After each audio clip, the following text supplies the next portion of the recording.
दोस्तों, क्या आपने कभी सोचा है कि हमारे जीवन की सबसे बड़ी चुनौतियां ही हमें सबसे गहरे सबक सिखाती हैं? कभी कभी जब हम मुश्किल हालातों में फंस जाते हैं तो हमें लगता है कि हम अकेले हैं, कि हमारे सवालों का कोई जवाब नहीं है। लेकिन अगर हम सही नजरिए से देखें तो हर परिस्थिति हमें कुछ सिखाने आई होती है। आज मैं आपको एक ऐसी प्रेरणादायक कहानी सुनाने जा रहा हूं जो ना सिर्फ आपके दिल को छू लेगी बल्कि आपके सोचने का नजरिया भी बदल देगी। ये कहानी सिर्फ एक साधारण कथा नहीं है, बल्कि ये जीवन के गहरे सत्य को उजागर करती है।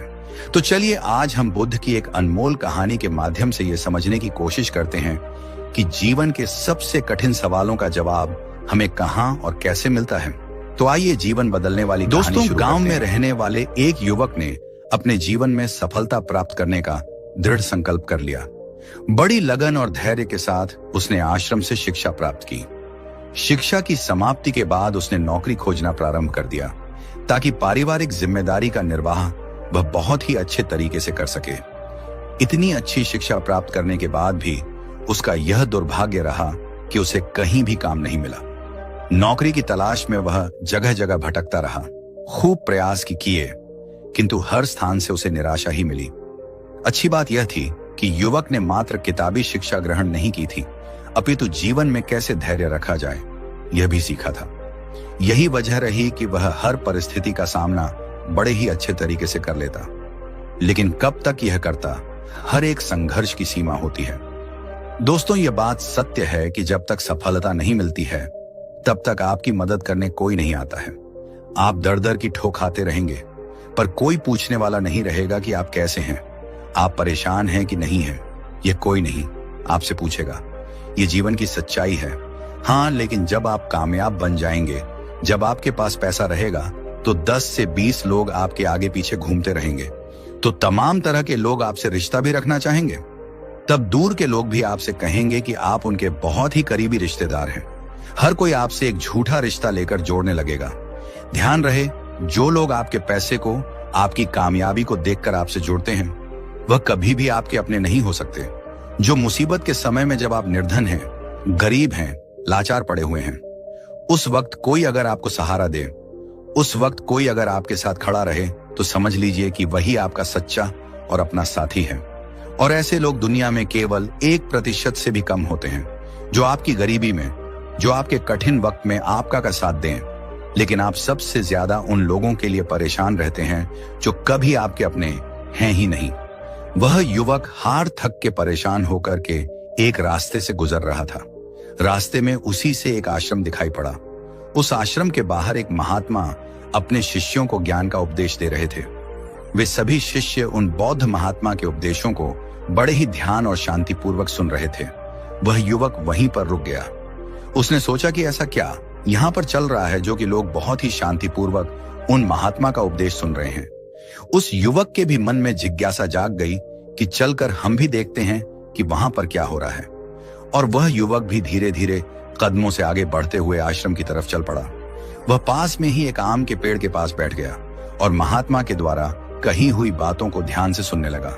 महात्मा कह रहे थे, जब किसी चीज की नई शुरुआत होती है तो सबसे पहले सब कुछ खत्म हो जाता है।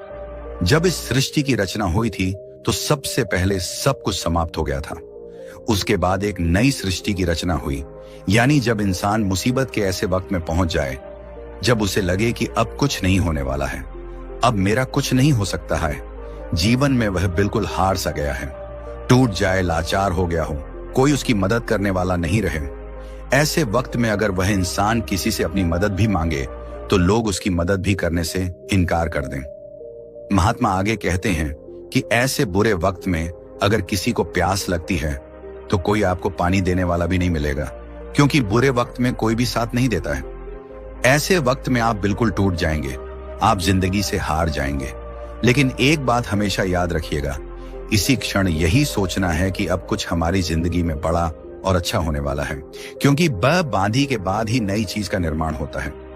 टूटे फूटे लोहे को गला करके एक नए लोहे का निर्माण किया जाता है। अर्थात जब आप बिल्कुल टूट जाएंगे, मुसीबत के वक्त से गुजर रहे हैं, तो ये बात दिमाग में जरूर लाएं कि अब कुछ नया होने वाला है, हमारी जिंदगी में कुछ अच्छा और बड़ा होने वाला है। यही एक उम्मीद आपको जिंदा रखेगी। और ये बिल्कुल सत्य बात है। देखना, अगर तुम ऐसे वक्त में हो जहां पर कोई तुम्हारी मदद नहीं कर रहा है, कहीं से मैम की कोई भी उम्मीद नहीं है, तो समझ लेना कि अब कुछ बड़ा और अच्छा होने वाला है। क्योंकि जितना आप टूट सकते थे, अब आप टूट गए हैं। इससे ज्यादा आप नहीं टूट सकते। ऊपर वाला आपको जरूर कुछ बड़ा देने वाला है। यही सब बोल करके गुरुजी अपने उपदेश को विराम देते हैं। बोलते हैं कि शिष्यों, आज के लिए बस इतना ही। अब तुम सब दूसरे दिन इसी समय पर आना, फिर हम आगे की बात करेंगे। सभी शिष्य अपने अपने आश्रम में चले जाते हैं। तभी अच्छा समय देख करके वह युवक उन महात्मा के पास आता है और कहता है कि महात्मा, मैं पीछे से आपका पूरा उपदेश सुन रहा था और मुझे बहुत ही अच्छा लगा। मैं बिल्कुल टूटा हुआ इंसान हूँ। मैंने पढ़ाई भी की, हर जगह नौकरी की तलाश में घूम रहा, पर मुझे कहीं भी नौकरी नहीं मिली। मैं दर दर के ठोकरे खा रहा हूं, पर कुछ भी हासिल नहीं कर पाया। लेकिन आपने जो बातें बोली, उससे मुझे कुछ काम करने की हिम्मत मिली और आपकी बातें बिल्कुल सही हैं। तब वह महात्मा उस युवक से कहते हैं कि युवक, तुम अपनी समस्या को मुझे बताओ। तब वह युवक कहता है कि हे महात्मा, मैंने आश्रम से शिक्षा प्राप्त की, उसके बाद हम घर पर आ गया और हमारे घर पर पैसों की जरूरत थी, जिसकी वजह से हम बाहर कमाने के लिए निकल पड़े। लेकिन मैं जहां पर भी नौकरी की तलाश में गया, मुझे वहां से नौकरी नहीं मिली, जिस वजह से मैं बहुत ही परेशान है। गुरुवर, कृपया मेरा मार्गदर्शन करें ताकि मैं अपने जीवन में सफलता की नई बुलंदियों को हासिल कर सकूं। फिर वह बौद्ध महात्मा उस युवक से कहते हैं कि आज हम तुम्हें कुछ छोटी छोटी बातें बता रहे हैं, जिन्हें अगर तुम अपनी जिंदगी में अपनाते हो तो तुम्हें सफल होने से कोई नहीं रोक सकता। और हर सफल व्यक्ति यही करता है। मैंने बहुत से लोगों को शिक्षा दी है, लेकिन मेरे जो शिष्य मेरी इन 7 बातों को अपने जीवन में अपना लिए, वह आज अपना नाम इस संसार में कमा रहे हैं। महात्मा उस युवक से कहते हैं कि अगर तुम्हें सफल होना है तो तुम्हें सबसे पहले अपने गुणों को पहचानना है, और यही तुम्हारी सफलता पाने की पहली आदत होनी चाहिए। वह युवक कहता है कि गुरुदेव, अपने अंदर के गुणों को कैसे पहचाने? तब वह महात्मा उस युवक से कहते हैं कि गुणों को पहचानने का मतलब यह है कि अपने अंदर की प्रतिभा को पहचानो। कुछ भी कार्य करने से पहले सबसे पहले तुम अपने अंदर की प्रतिभा को पहचानो। हर एक इंसान में एक अलग प्रतिभा होती है। अगर वह अपनी प्रतिभा के हिसाब से काम करे तो जीवन में उसे सफल होने से कोई होती है। अगर वह अपनी प्रतिभा के हिसाब से काम करे तो जीवन में उसे सफल होने से कोई नहीं रोक सकता। मैं तुम्हें एक उदाहरण के माध्यम से समझाने का प्रयास करता हूं। अगर मैं तुमसे यह पूछूं कि यह आम का पेड़ है जो तुम्हें दिखाई दे रहा है, अगर मैं इस पर सभी जानवरों को चढ़ने के लिए बोलूं कि इस पेड़ पर सबसे पहले कौन चढ़ेगा? चलो मान लेते हैं यहां पर बंदर, भालू, हिरण, हाथी, घोड़ा, गिलहरी सभी लोग आ गए, तो अब तुम मुझे यह बताओ कि इस पेड़ पर सबसे पहले कौन चढ़ेगा? तो वह युवक कहता है कि महात्मा, इस पेड़ पर तो गिलहरी सबसे पहले चढ़ जाएगी, वह झट से ऊपर तक चढ़ जाएगी। इसके बाद बंदर चढ़ जाएगा, लेकिन घोड़ा नहीं चढ़ सकता, हाथी नहीं चढ़ सकता, तमाम जानवर इसमें फेल हो जाएंगे। तब वह बौद्ध महात्मा कहते हैं कि तुमने बिल्कुल सही कहा, यही हाल हम सबकी भी जिंदगी में होता है। हम सबके भी अंदर एक अलग अलग प्रतिभा होती है, लेकिन हम उस प्रतिभा को पहचानने का प्रयास ही नहीं करते हैं। हम सब अपनी प्रतिभा के हिसाब से चलते ही नहीं हैं। हम लोगों के हिसाब से खुद को ढालने का प्रयास करते हैं और हम औरों जैसा बनने लगते हैं। इस दुनिया में जितने भी सफल लोग हुए हैं, अगर तुम उनको ठीक ढंग से पहचानोगे तो तुम पाओगे कि वह अपनी प्रतिभा के हिसाब से काम किए हैं, तभी वे आगे चलकर अपनी जिंदगी में कामयाब हुए हैं। हर कोई इस पेड़ पर नहीं चढ़ सकता। ठीक उसी प्रकार तुम सबसे पहले अपने अंदर के प्रतिभा को पहचानो। तुम यह देखो कि तुम किस चीज में माहिर हो। अगर तुम अपनी प्रतिभा के हिसाब से काम करोगे, उस प्रतिभा को पहचान लोगे, तो तुम जिंदगी में बहुत आगे जाओगे। फिर तुम्हें सफल होने से कोई नहीं रोक सकता है। लगभग 98% लोग यही करते हैं कि वे दूसरों जैसा बनने का प्रयास करते हैं। किसी ने उन्हें कहा तो वे उसके जैसा ही बनने लगते हैं, जबकि जो 1% लोग होते हैं वही सफल हो पाते हैं, क्योंकि वे अपने प्रतिभा के हिसाब से काम करते हैं। वे अपने अंदर की प्रतिभा को पहचान लेते हैं, फिर वे उसके हिसाब से उस कार्य को करते हैं और अंत में उन्हें सफलता भी मिलती है और वे लोग जिंदगी में बहुत ही आगे जाते हैं। इसलिए कुछ भी नया करने से पहले सबसे पहले तुम अपनी प्रतिभा को पहचानो, फिर उसके हिसाब से काम करो। वह महात्मा उस युवक से कहते हैं कि सफल बनने के लिए दूसरी सबसे बड़ी आदत यह है कि तुम सब सही समय पर उठो।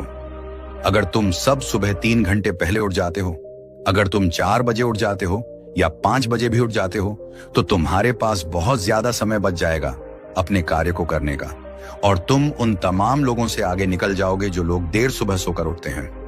उन्हें आलस्य और बीमारियां घेर लेती हैं। अगर तुम भी देर सुबह उठोगे तो तुम भी उन्हीं के जैसा बन जाओगे। इसीलिए अगर तुम्हें लाखों की भीड़ से आगे आना है तो तुम्हें सुबह जल्दी उठना होगा। जो व्यक्ति सुबह सही समय पर जल्दी उठ जाते हैं उन्हें पूरे दिन को कार्य करने का ज्यादा समय मिल जाता है। तुम सुबह उठो, सबसे पहले अपने पूरे दिन की रूपरेखा तैयार करो कि कब मुझे क्या काम करना है, कब कौन सा काम करना है, कितने बजे क्या करना है। सबसे पहले तुम उस कार्य को करो, फिर उसके हिसाब से पूरे दिन का कार्य करो। इससे क्या होगा कि तुम्हारे पास समय बच जाएगा और तुम अपने कार्य को बहुत ही अच्छे तरीके से कर पाओगे। जो लोग ये कार्य नहीं करते हैं वह जब अपना कुछ कार्य पूरा कर लेते हैं खाली बैठ जाते हैं तो वह यह सोचते हैं कि अब उन्हें क्या करना चाहिए। इससे उनका समय बर्बाद होता है, और जो भी व्यक्ति अपना समय बर्बाद करता है वह अपनी जिंदगी में कभी भी आगे नहीं बढ़ पाएगा। इसलिए सुबह उठकर के सबसे पहले अपनी एक रूपरेखा तैयार करो कि हमें दिन में क्या काम करना है और क्या नहीं करना है, फिर उसके हिसाब से तुम कार्य करो। महात्मा उस युवक से कहते हैं कि अगर तुम्हें अपनी जिंदगी में सफल होना है तो मैं तुम्हें तीसरी आदत बता रहा हूं जिसे तुम जरूर अपनाना। वह यह है कि अपनी विचार शक्ति का उपयोग करो। जो भी तुम अपनी जिंदगी जी में पाना चाहते हो उसे तुम सुबह उठ करके एक बार जरूर सोचो। तुम यह अनुभव करो कि वह चीज तुम्हें मिल रही है। भले ही वह चीज तुम्हें मिली ना हो, लेकिन तुम उसके बारे में सोचना शुरू करो और इतना सच्चाई के साथ सोचो कि ऐसा लगे कि तुम्हें वह चीज मिल रही है। उस चीज को पाने का अभ्यास करो, और यह काम तुम्हें सुबह उठ करके ही करना है। और जब रात को तुम सोने जाते हो तब भी तुम्हें यह करना है। धीरे धीरे वह चीज तुम्हारी तरफ आकर्षित होने लगेगी। इसे ही आकर्षण का नियम कहते हैं। व्यक्ति को जो भी चीज अपनी जिंदगी में पाना है उसे उसके बारे में बहुत ही सच्चाई और गहराई के साथ आभास करना है कि उसे वह चीज मिल रही है। फिर क्या होगा कि यह प्रकृति, यह ब्रह्मांड खुद तुम्हारे लिए वह चीज भेजेगा, क्योंकि वह चीज तुम्हारी तरफ आकर्षित होने लगेगी। इसे ही आकर्षण का नियम कहते हैं। तो तुम्हें इस आकर्षण के नियम का पालन करना है। अगर तुम इसका सही से अभ्यास करते हो तो धीरे धीरे तुम जो भी चीज पाना चाहते हो वह चीज तुम्हें मिलने लगेगी। महात्मा उस युवक से कहते हैं कि सफल बनने के लिए चौथी आदत है जो तुम्हें मैं बता रहा हूं। वह यह है कि सकारात्मक सोच के साथ आगे बढ़ो। महात्मा युवक से कहते हैं कि जिंदगी में अगर तुम्हें कामयाबी पानी है, तुम्हें सफल होना है, तो अपनी सोच को सकारात्मक करो, क्योंकि सकारात्मक सोच से ही एक अच्छी बुद्धि का विकास होता है। सकारात्मक सोच से ही तुम कुछ अच्छा और बड़ा सोच पाओगे। जब कोई व्यक्ति नकारात्मक सोचता है या किसी दूसरे के बारे में सोचता है तो वह अपने कार्य को ठीक ढंग से समझ नहीं पाएगा और अपने कार्य पर ध्यान भी नहीं दे पाएगा, क्योंकि उसका दिमाग तो किसी और चीज में लगा हुआ है और वह यह काम सही तरीके से नहीं कर पाएगा। इसलिए तुम किसी के बारे में बुरा ना सोचो, भले ही वह तुम्हारा दुश्मन ही क्यों ना हो। इससे क्या क्या होगा कि तुम्हारा अपने कार्य पर से ध्यान हटने लगेगा, और जब तुम्हारा अपने कार्य पर से ध्यान हटने लगेगा तो तुम धीरे धीरे असफल होते जाओगे। इसलिए अगर जीवन में सफल होना है तो तुम सकारात्मक सोच के साथ आगे बढ़ो। तुम इन सब की फालतू की बातें सोचने में अपना समय व्यर्थ मत करना कि कौन तुम्हें गिराने की कोशिश कर रहा है, कौन तुम्हारे प्रति अच्छा है, कौन बुरा है। यह सब सोचने का समय नहीं है। बस तुम्हें अपने कार्य को अच्छे तरीके से आगे करते जाना है। देखना, जो तुम्हारे आलोचक होंगे, जो तुम्हें नीचा गिराने की कोशिश करेंगे, धीरे धीरे वह सब तुम्हारे रास्ते से हट जाएंगे। क्योंकि जिस भी व्यक्ति के मन में नकारात्मक बातें होती हैं, जो भी व्यक्ति किसी को गिराने की कोशिश करता है, वह कभी भी अपनी जिंदगी में आगे नहीं बढ़ सकता। इसलिए अगर तुम्हें सफल होना है तो तुम एक सकारात्मक सोच के साथ आगे बढ़ो, क्योंकि सकारात्मक सोच से ही तुम्हें आगे सफलता मिलने वाली है। और तुम्हारे जीवन में जो नकारात्मक लोग हैं, जो नकारात्मक बातें करते हैं, तुम उनसे दूरियां बना लेना। महात्मा पांचवी बात बताते हुए कहते हैं कि युवक, अगर तुम्हें अपनी जिंदगी में सफल होना है तो अपने राज्य किसी को मत बताओ। अगर तुम जो भी काम करना चाहते हो तो यह राज्य किसी को भी मत बताना, क्योंकि अगर तुम अपने राज्य किसी को बता दोगे तो तमाम लोगों को पता चल जाएगा कि तुम क्या करने वाले हो, और अभी तो तुम अपने कार्य की शुरुआत ही नहीं की हो। लेकिन तमाम लोग आपको गिराने की कोशिश करने लगेंगे, तो इससे तुम्हारा कार्य भी सही तरीके से सही समय पर पूरा नहीं हो पाएगा और तुम परेशान होते जाओगे। इसलिए अगर तुम्हें अपने जीवन में कुछ करना है, कुछ पाना चाहते हो, तो तुम्हें बिल्कुल शांतिपूर्वक अपने कार्य को करना है। ढिबरा नहीं पीटना है। किसी को भी मत बताओ कि तुम आगे क्या करने जा रहे हो। इस बात का तुम खास ध्यान रखना। महात्मा युवक को सफल होने के लिए छठी बात कहते हैं कि कड़ी मेहनत और लगन के साथ काम करो। वह महात्मा कहते हैं कि कोई भी इंसान अगर सफल होता है तो वह अपनी कड़ी मेहनत से सफलता प्राप्त करता है। जितने भी कामयाब लोग होते हैं उन्होंने बहुत कड़ी मेहनत की है। कड़ी मेहनत सही जगह पर करनी चाहिए। यह नहीं कि तुम बस बहुत कड़ी मेहनत करते जा रहे हो लेकिन सही दिशा में नहीं। कार्य को कर रहे हो तो कड़ी मेहनत के साथ साथ सही दिशा बहुत जरूरी होती है। अगर तुम सही दिशा में कड़ी मेहनत करते हो तो तुम उस काम में कामयाब जरूर हो जाओगे। तुम्हें जरूर कामयाबी मिलेगी।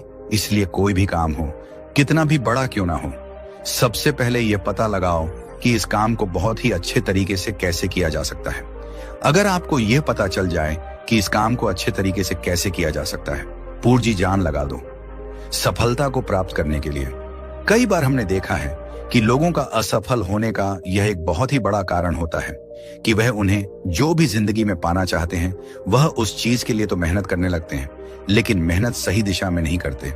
और जब उनकी मेहनत सही दिशा में नहीं होती है तो वे धीरे धीरे अंदर अंदर टूटने लगते हैं। उनका भरोसा उठने लगता है और उन्हें उनका लक्ष्य भी प्राप्त नहीं हो पाता है। इसीलिए तुम्हें जो भी कार्य को करना है, तुम्हें जो भी लक्ष्य पाना है, सबसे पहले उस लक्ष्य को पहचानो कि इस लक्ष्य तक कैसे पहुंचा जाए तो तुम जरूर सफल हो जाओगे। एक उदाहरण देता हूं कि मान लो ये सामने जो पहाड़ दिखाई पड़ रहा है, अगर मैं तुम्हें इस पहाड़ पर चढ़ने को बोलूं, अगर तुम सीधे चढ़ोगे तो तुम कभी भी इस पहाड़ पर नहीं चढ़ पाओगे। लेकिन अगर तुम इस पहाड़ पर चढ़ने के लिए एक अच्छा रास्ता खोजो कि सबसे जल्दी और आसान तरीके से इस पहाड़ पर चढ़ा कैसे जाए, पहाड़ पर तो तुम बड़ी आसानी से चढ़ जाओगे। लेकिन अगर तुम बिना सोचे समझे चढ़ने लगोगे तो तुम पहाड़ की चोटी पर कभी नहीं चढ़ पाओगे। और अगर चढ़ते भी हो तो तुम्हें बहुत समय लग जाएगा और तुम असफल भी हो जाओगे। यही हाल होता है हमारी जिंदगी में। हमें जो भी लक्ष्य को प्राप्त करना है, सबसे पहले उस लक्ष्य के बारे में सोचो और तुम यह पता लगाओ कि इस लक्ष्य तक कैसे आसानी से पहुंचा जाए। जब तुम यह पता लगा लोगे तो तुम अपने लक्ष्य को बड़े ही आसानी से पालोगे। इसलिए कठिन परिश्रम के साथ साथ सही दिशा जरूर होनी चाहिए। महात्मा उस युवक को सफलता प्राप्त करने के 7वां और अंतिम सूत्र बताते हुए कहते हैं कि युवक, तुम्हें अपने शरीर का भी बहुत ख्याल रखना है और अपने शरीर के ख्याल के लिए योगाभ्यास और योग की क्रिया करनी है। अगर तुम योग की क्रिया करते हो तो तुम्हारा दिमाग संतुलित रहेगा और जब तुम्हारा दिमाग संतुलित रहेगा तो ही तुम अपने कार्य पर अच्छे तरीके से ध्यान दे पाओगे। योग की क्रिया करने से तुम्हारे अंदर का आलस्य भी दूर हो जाएगा, क्योंकि आलस्य इंसान का सबसे बड़ा दुश्मन होता है। इसलिए योगाभ्यास करके तुम अपने आलस्य को भी दूर कर दो। ठीक उसी प्रकार जब तुम अपने दिमाग को एक जगह पर केंद्रित कर लोगे, अच्छे मन के साथ कार्य करोगे, तो तुम्हें सफलता जरूर मिलेगी, क्योंकि तुमने अपनी पूरी ऊर्जा एक दिशा में लगा दी है। और जब तुम अपनी पूरी ऊर्जा एक दिशा में लगा दोगे तो उसका परिणाम तुम्हें अच्छा देखने को मिलेगा। इसलिए तुम दिन में ध्यान की क्रिया, योग्य की क्रिया जरूर करो। इससे तुम्हारा दिमाग संतुलित रहेगा, तुम्हारा दिमाग बहुत अच्छे तरीके से काम करेगा। और जब तुम्हारा दिमाग रहेगा, बहुत अच्छे तरीके से काम करेगा, तो ही तुम कुछ नया और अच्छा सोच पाओगे। तभी जाकर तुम्हें सफलता भी मिलेगी। इसलिए मेरी इन बातों को ध्यान रखना। इसलिए युवक, सबसे पहले तुम जाओ, यह पता लगाओ कि तुम किस चीज में माहिर हो, फिर तुम उस हिसाब से कार्य करो और मेरी इन बातों को याद रखना। वह युवक उन महात्मा को प्रणाम करके वापस अपने घर आ जाता है और वह यह सोचने में लग जाता है कि वह किस चीज में माहिर है। पूरे 15 दिन तो यह सोचने में लगा देता है कि वह किस चीज में माहिर है। बाद में उसे पता चलता है कि वह तलवारबाजी की क्रिया में बहुत ही माहिर है। इसलिए वह तलवारबाजी पर बहुत अभ्यास करता है और वह एक कामयाब तलवारबाज बन जाता है। उसकी ख्याति दूर दूर तक फैल जाती है। फिर एक दिन पड़ोसी देश के राजा उसे अपने यहाँ सेना में नौकरी के लिए बुला लेते हैं और वह व्यक्ति अपनी स्वेच्छा से उस राजा के प्रस्ताव को स्वीकार भी कर लेता है और उनके यहाँ नौकरी के लिए सेना में भर्ती हो जाता है। राजा उस युवक को बहुत ही मान सम्मान से सम्मानित करते हैं। अब उस युवक का परिवार बहुत ही अच्छे तरीके से अपना गुजारा करने लगा। दोस्तों, सच्ची खुशी बाहरी चीजों में नहीं बल्कि हमारे भीतर संतोष में बसती है। इच्छाएं असीमित होती हैं, लेकिन जब हम जो पास में है उसी में संतुष्ट रहना सीख जाते हैं, तभी वास्तविक शांति और आनंद मिलता है। जीवन में संतोष ही सबसे बड़ा धन है।